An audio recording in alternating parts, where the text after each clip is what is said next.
Bismillahirrahmanirrahim. Assalamualaikum warahmatullahi wabarakatuh. Alhamdulillah, wassalatu wassalamu ala rasulillah wa ala alihi wa ashabihi wa man tabi'ahu wa wala. Kita bersyukur kepada Allah setelah kita melaksanakan kewajipan kita tunduk, sujud, mematuhi perintah Allah Subhanahu wa taala, seterusnya mengekalkan iktikaf dalam satu majlis ilmu yang diharapkan dapat memberikan manfaat kepada kita insya-Allah. Kita masih membincangkan firman Allah Subhanahu wa taala, ihdinas siratal mustaqim. Kurniakanlah kami hidayah untuk berada di jalan yang lurus. Hidayah adalah merupakan satu kurniaan yang amat besar. Ia dapat dimanfaatkan di mana jua kita berada. Dan dalam pertemuan ini kita khususkan bagaimana hidayah dapat membantu dalam kehidupan berkeluarga. Orang-orang yang sentiasa di bawah sinaran hidayah Allah Subhanahu wa taala akan sentiasa tenang dalam kehidupannya, tenang dalam kehidupan berkeluarga. Tentunya dalam hidup berkeluarga ini kita akan menghadapi berbagai cabaran. Tentunya kita akan berhadapan dengan berbagai masalah. Sama ada kita hendak ke, kita tak hendak ke, masalah kadang-kadang menjenguk kehidupan kita. Bagi orang yang tidak menerima hidayah ataupun kurang hidayah itu dalam kehidupannya, mereka akan merasa gelisah, mereka akan merasa tekanan dan sebagainya, sehingga hubungan suami isteri menjadi tegang, hubungan suami isteri terancam disebabkan kehilangan sifat tenang dalam diri kedua pihak. Satu realiti yang tak dapat kita nafikan, ada kalanya masalah ditimbulkan oleh isu-isu keuangan. Sama ada tidak cukup nafkah, sama ada tidak cukup itu disebabkan dihentikan kerja atau disuruh bercuti tanpa gaji, ataupun terjebak dengan hutang dan sebagainya. Itu adalah merupakan satu masalah yang berat bagi kita di Singapura, kerana setiap yang kita nak pakai, setiap yang kita nak makan di Singapura ini terpaksa kita beli.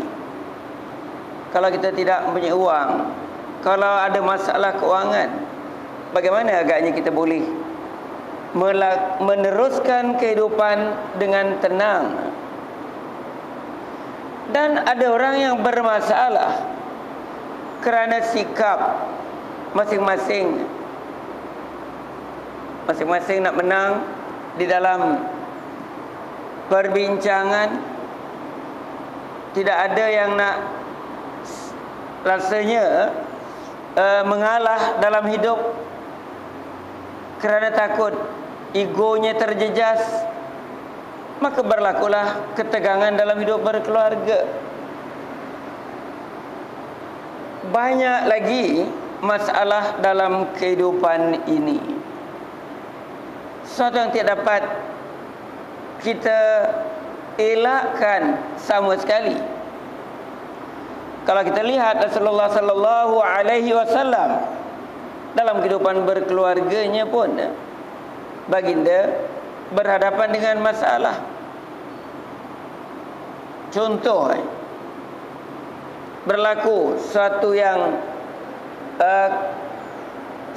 masalah di antara Rasulullah dengan Aisyah radhiyallahu anha. Sepatutnya baginda sebagai seorang rasul boleh membuat keputusan. Sebagai seorang rasul,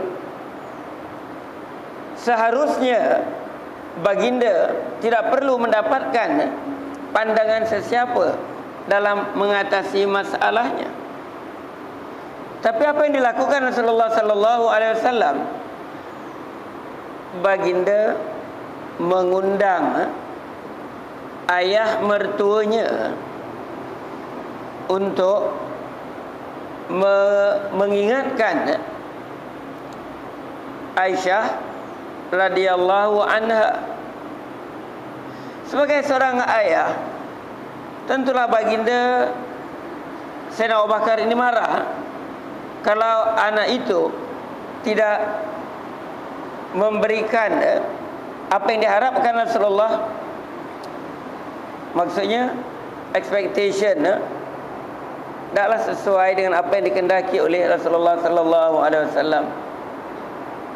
Tetapi disebabkan jarak umur yang agak jauh, dan kita boleh jangkakan kerana jarak umur yang jauh itu, cara pendekatan juga berbeza.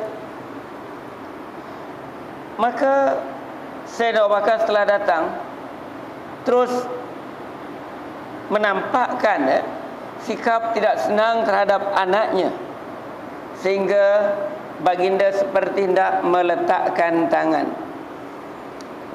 Tetapi Rasulullah dengan tenang, walaupun dia ada masalah dengan isterinya, dengan tenang dia menegur Sayyidina Abu Bakar. Bukan kerana ini ya Abu Bakar aku mengundang engkau. Maksudnya bukanlah panggil Abu Bakar untuk lempang anak dia. Bukanlah itu yang dimaksudkan Rasulullah sallallahu alaihi wasallam. Walaupun bermasalah, tapi Rasulullah masih tenang. Boleh menahan perasaannya.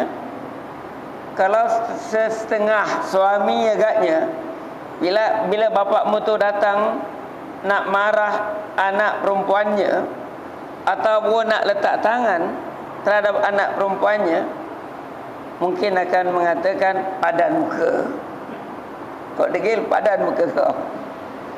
Tapi ini tidak kepada Rasulullah sallallahu alaihi wasallam. Kerana itu, tiap masalah boleh diatasi dengan ketenangan. Kalau tak tenang, kita akan beremosi, kita akan ikut perasaan. Tentunya natijah atau hasilnya tidak akan menguntungkan kedua pihak.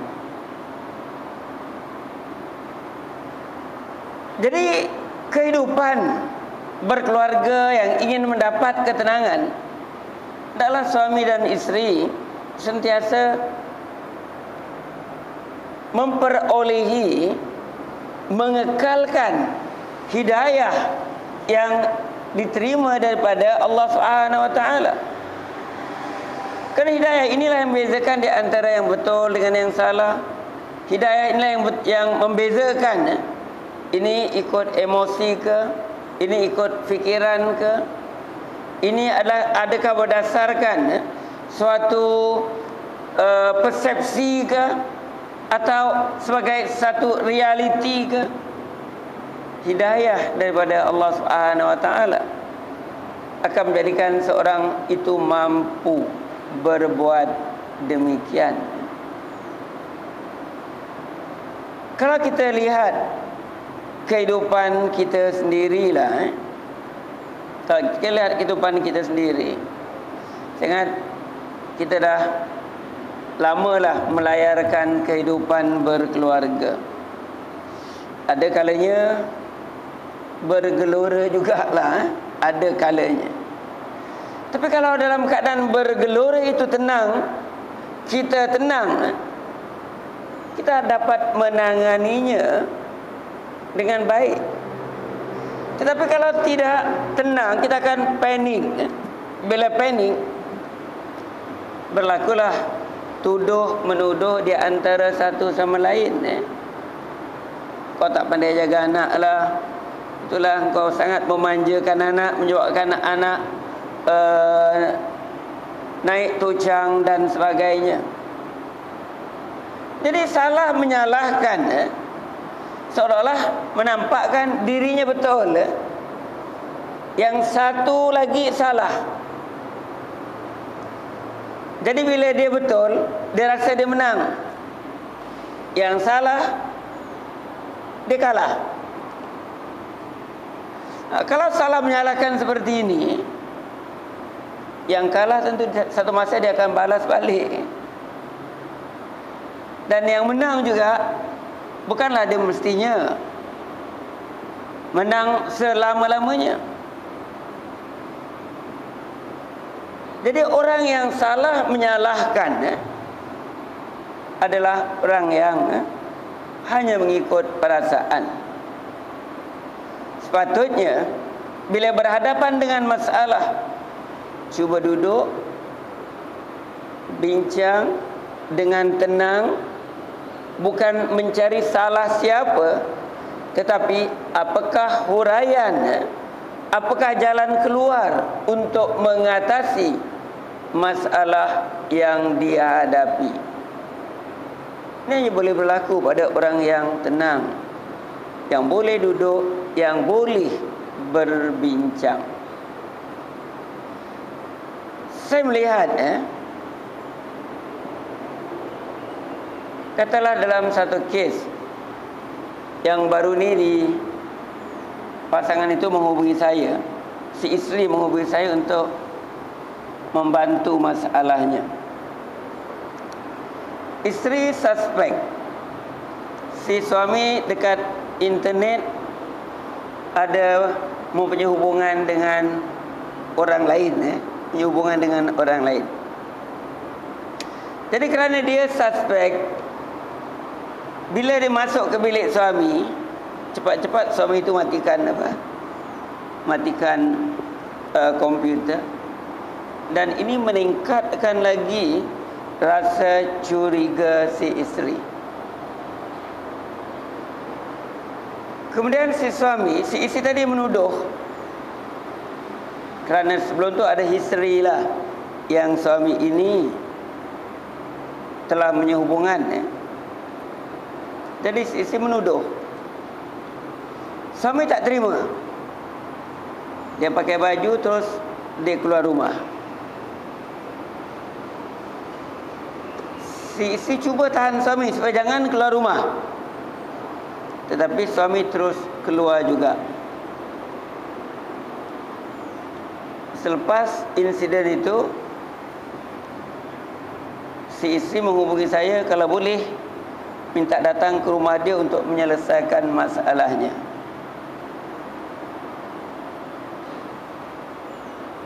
Jadi kalau kita lihat, si isteri tidak tenang, dia marah.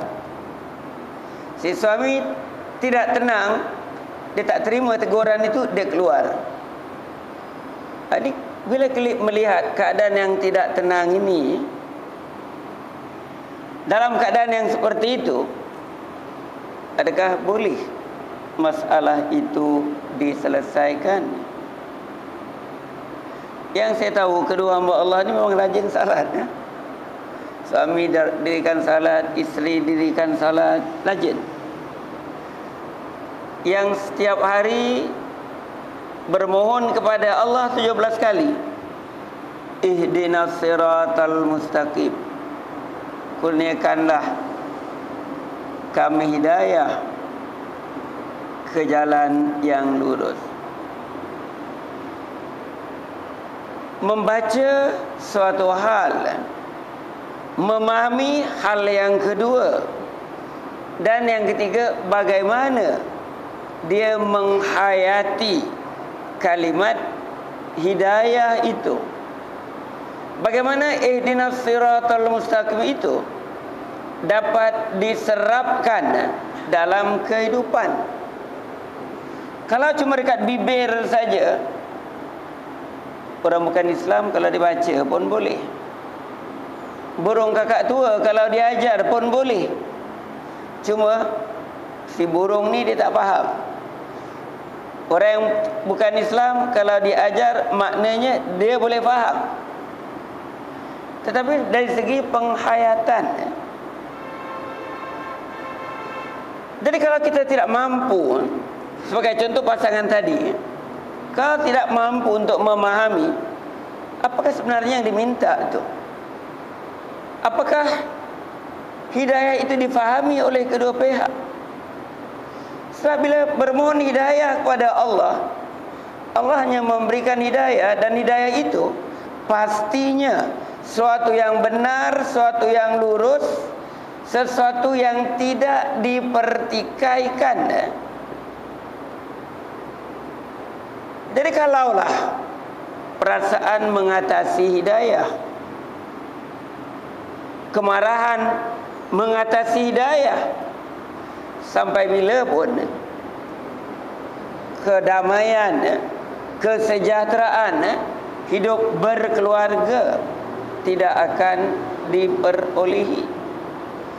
Ini yang saya kata cabaran yang berlaku dalam rumah tangga yang dijadikan contoh. Ketenangan tidak wujud kerana mereka tidak berusaha untuk mencari ketenangan itu. Keluar rumah bukan huraian bagi masalah. Menyergah suami bukan huraian bagi masalah itu. Tapi kalau mereka boleh duduk tenang, berbincang, insya-Allah huraian itu boleh didapati. Memang ada manusia yang memang kalau dia salah, dia tak akan mengaku salah. Dia akan berdalih dan dia akan mencari hilah. Memang ada manusia yang seperti itu. Tapi bagi yang dirikan salat, kita tidak boleh mencari hilah, cuma mempertahankan diri di atas kesalahan, kesilapan yang telah dilakukan. Balik kepada hidayah Allah Subhanahu Wa Taala yang dipohon dan diharapkan. Katalah kalau benar dia ada hubungan di luar rumah, jadilah dia suami yang jujur sesuai dengan perintah Allah Subhanahu Wa Taala. Dan kalau dapat dibalik ke pangkal jalan, jalan yang lurus, ini akan memberikan keyakinan kepada isteri. Dan keyakinan dalam hidup berkeluarga adalah penting. Trust adalah sesuatu yang mesti ada dalam kehidupan berumah tangga. Kalau tidak ada trust, apa juga perkongsian akan rosak. Katalah dalam bisnes, kongsi dua orang. Kalau yang satu tidak ada trust, tidak ada kepercayaan kepada yang lain, bisnes akan lungkup. Dalam rumah tangga pun ia satu bentuk perkongsian yang mesti ada trust. Jadi dua-dua yang saya contohkan ini adalah manusia-manusia yang dirikan salat, tetapi penghayatan salatnya tidak dipasak dalam kehidupan. Sayang. Tetapi bagi orang yang agaknya imannya baik, sentiasa dekat dengan majlis-majlis ilmu, walaupun bergelora, dia masih memegang kompas. Kalau agaknya dia tersasar daripada hala tuju, tapi kompas ada, satu hari dia akan balik untuk menuju sakinah, kejayaan yang diharapkan dalam hidup ini. Allah Subhanahu wa taala berfirman di dalam Al-Qur'an, A'udzubillahi minasyaitonir rajim. Ala bidzikrillahi tatmainnul qulub. Ketahuilah bahawa dengan mengingati Allah akan tenanglah segala hati. Sama ada hati suami, isteri, masyarakat. Kalau mereka mengingati Allah Subhanahu wa taala. Maksud zikrillah, ala bi zikrillah, bukan setakat lidah kita berzikir, tapi bila kita nak melakukan sesuatu, bila kita nak melakukan sesuatu, kita kena fikirkan sama ada ia sesuai dengan ajaran Allah atau tidak, ia sesuai dengan ajaran Rasulullah ataupun tidak. Dalam sebuah hadis yang diriwayatkan oleh Imam Tirmizi rahimahullah, Rasulullah bersabda, paling kubenci dan dijauhkan dariku di hari kiamat dua. Rasulullah benci atau tak suka. Dan yang kedua, dijauhkan dari Allah Subhanahu wa taala di hari kiamat, orang yang bercakap tanpa teliti dan takabur, yang besar diri. Jadi kalau katalah isteri yang marah atau suami yang marah, cakap asal cakap saja, tentulah telinga bersing. Bila telinga bersing, ini akan menjadi punca masalah, akan disimpan dalam hati. Lepas tu hubungan akan renggang. Jadi dalam apa keadaan pun, orang yang mengingati Allah akan melihat sama ada yang diperkatakan itu sesuai dengan ajaran Allah dan Rasulnya ataupun tidak. Orang Melayu katakan, sebab mulut santan binasa, sebab mulut badan binasa. Kalau di dunia agaknya badan kena pukul aja lah, tapi kalau dekat akhirat, binasa tidak akan ada orang yang menolong. Ini kalau tidak bercakap berdasarkan hidayah Allah Subhanahu wa taala. Cakap asal suka, di hari kiamat dia akan jauh daripada Rasulullah sallallahu alaihi wasallam. Dan yang kedua, riwayat Imam Tirmizi ini ialah takabur. Takabur itu bukanlah bongkak semata-mata, sombong semata-mata. Artinya kalau tidak mau mendengar nasihat, kalau tidak mau mendengar pandangan, kalau tidak mau mendengar agaknya buah fikiran orang lain, tak mau dengar, tolak terus, tutup, tak ada lagi medan untuk berbincang. Ini takabur. Sedangkan orang yang beriman, yang dirikan salat, yang mengharapkan hidayah daripada Allah Subhanahu